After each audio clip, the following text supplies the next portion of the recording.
Thank you for tuning in to Hard News TV4. I'm your host, Terri Lynn, and this is the channel where truth is like archaeology, and every day we're digging for it. Today is August 25th, 2020, and this article is from yesterday.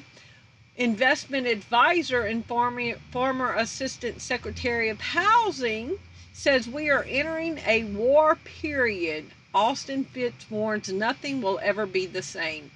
Investment advisor and former Assistant Secretary of Housing Kathleen Austin Fitts says big change is ahead for the world and nothing will ever be the same.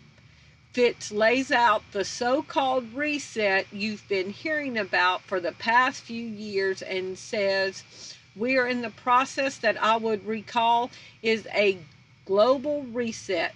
The entire financial system is being reset. There are two aspects of this. One is the extending of the old system, and the other is bringing in the new system. It's very much being done on the fly by trial and error, but the new system is 100% digital. New system, according to Fitts, will be atop a down control system where tyranny will be the key feature, Fitts predicts. And y'all know all about what's going on with the post office, right? And the sorting machines closing down, and routes being cut, and boxes being picked up. Well, guess what came to my thoughts today? Okay, we see Walmart is getting more into the delivery business, home delivery, pickup at the store. Grocery stores have curbside pickup, delivery stuff. They could literally shut down the U.S. Post Office and control everything. Like my son in the military, they're using something called the sandbox, and you write a letter, a digital letter, and they print it off and give it to the person. Everything is about to go 100% digital. That way they will know what money is being transferred through the mail, what letters and what's being said through the mail. Everything can be monitored with it being digital. So if they shut down like delivery through the post office on when you order something, then you'll be forced to have to go pick it up at a Amazon distribution center, or you'll be forced to have Walmart deliver it to your house. But there won't be any more online shopping the way that we've known it, picking it up from the post office. Everything is about to go digital.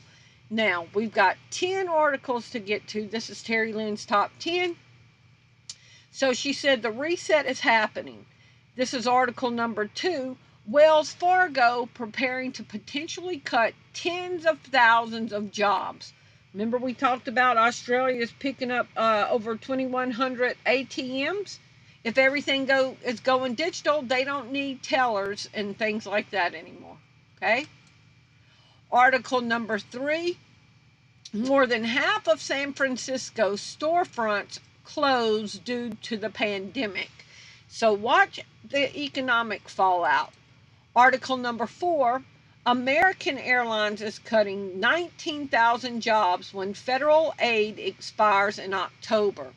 So you got Wells Fargo cutting thousands of jobs. You've got more than half of San Francisco jobs are gone and not coming back. American Airlines is cutting 19,000 jobs by October. Article number 5, mortgage delinquencies soar to decade high, so people are going to be foreclosed on. And out of my home state, Louisiana, from the Wall Street Journal from yesterday, New Orleans braces for evictions as renters fall behind, belongings pile up on the street. This is from yesterday. Hundreds of thousands of renters may miss rent payments for May as the coronavirus crisis enters its third month. Okay, so this is an old picture, but look. Hundreds of renters in New Orleans have received eviction notices this summer due to unpaid rent, and local advocates and officials expect worse has yet to come right as hurricane season gets underway. That is because Louisiana's ban on evictions during the coronavirus pandemic expired in June, and the grace period for separate federal eviction moratorium expires August 24th. So this was yesterday. So people are about to be jobless and homeless. They will be begging for the government to help. Article number 6. Now this blew my mind. Okay? Brave New Schools. College cops to monitor off-campus residents who don't comply with COVID rules. Remember, this week I've done a couple of videos. Oklahoma is going to monitor their college students. Missouri is going to track their students and not allow them to leave more than a 4.5 mile radius away from the school. And look what's going on in Alabama.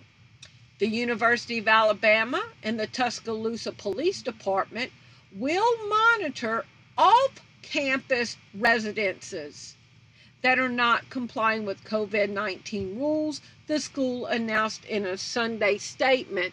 So Oklahoma and Missouri were going to be monitoring on-campus students and their movements and if they leave campus and stuff like that.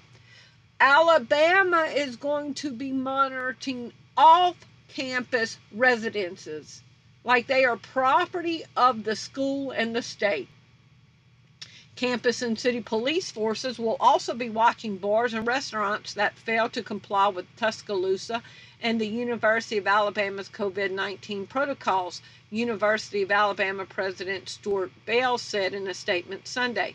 Consequences for failure to comply include possible suspension as the most severe punishment. University of Alabama Police Department and Tuscaloosa Police Department are partnering to monitor bars, restaurants, and off-campus residents where the city's COVID-19 ordinances and the UA guidelines are not being followed. This is Nazi Germany.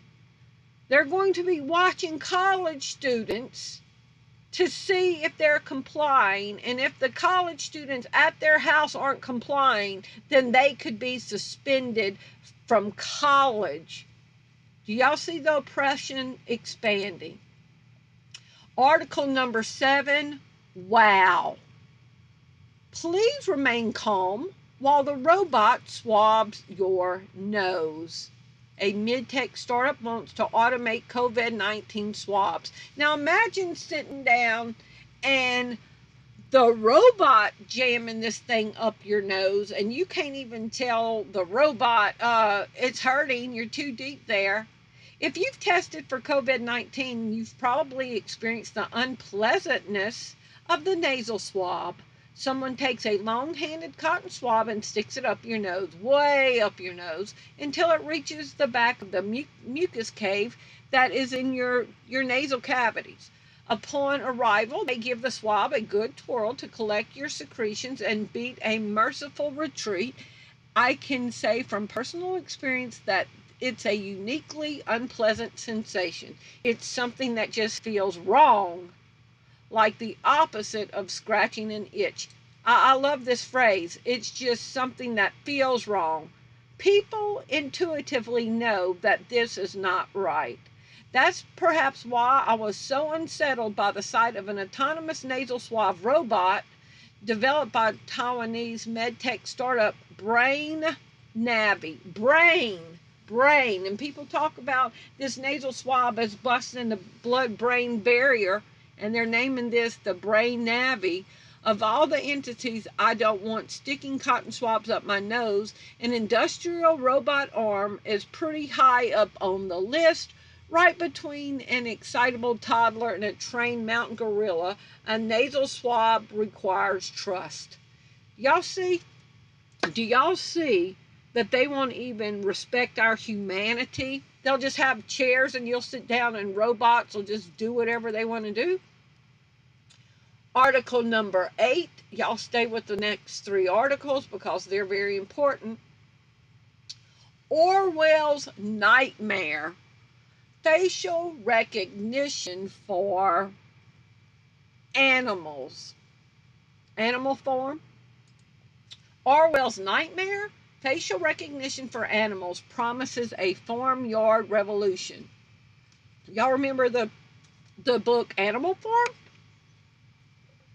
There are many challenges to applying facial recognition technology to animals. Pigs don't have distinguishing features, and cows often want to lick the camera. But there is an advantage. Farmyard inhabitants tend not to complain about impingements on their civil liberties. Having mastered facial recognition for humans to an alarmingly precise degree, even picking out wanted criminals from huge crowds, Chinese tech whizzes are turning their attention to animal faces. Wow. Article number 9, tech firm releases pay by face system in California City. Pasadena. Whether or not you have $1 million smile, your face might be able to help you spend some cash. Tech company Pop ID says that it has helped dozens of retailers and restaurants in Pasadena, California, establish the nation's first dense face pay network. The company's Pop Pay facial recognition devices can allow contactless, hands-free payment at a kiosk, a drive-thru, a screen at a counter, or a tableside with a handheld device. So everything's going cashless. You remember this lady, assistant housing secretary? Nothing will ever be the same. And the last article is Elon Musk to unveil Neuralink's progress with the real-time neuro demonstration this week. He's going to demonstrate the brain chip. Elon Musk brain-machine interface company Neuralink has an event scheduled later this week to update the public on its progress since last year's presentation, where the agenda is speculative for the most part. One exception is a live demonstration of neuron activity. We will show neurons firing in real time on August 28th. So, we are going into crazy times. Y'all please leave me your comments below and let me know what you think. Thanks for watching. Bye-bye.